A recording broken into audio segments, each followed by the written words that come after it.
ខ្ញុំអត់ដឹងថាមិនទេប៉ុន្តែសម្រាប់ខ្លួនខ្ញុំស្រឡាញ់ម៉ាក់ហើយបទនេះវាអាចនិយាយបានថាចាក់បេះដូងបងថ្ងៃនេះបងធ្វើឲ្យបងសប្បាយចិត្តបងរំភើបកៅលយតែអនឡាញខ្វះអីមួយយ៉ាងនឹងខ្វះអីអត់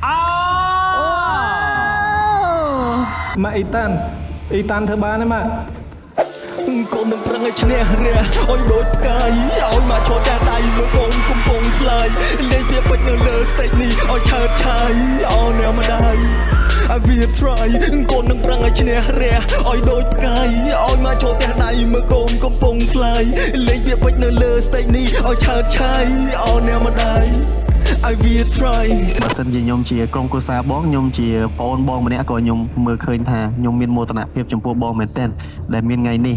អ្វីដែលយើងចង់ធ្វើគឺចង់ឲ្យអ្នកមានគុណយើងបានឃើញអ្វីដែលបានចង់បង្ហាញគាត់ពីអ្វីដែលថាយើងមិនបានដើរផ្លូវខុសនេះគឺជាការតាំងចិត្តមួយដ៏ធំមែនទែនបើសិនជាយើងអត់មានការតាំងចិត្តខ្លាំងទេគឺពិបាកមកដល់ថ្ងៃនេះមែនទែនអញ្ចឹងក៏សូមជូនពរបងនៅថ្ងៃនេះឲ្យបានលទ្ធផលល្អអរគុណបងបាទ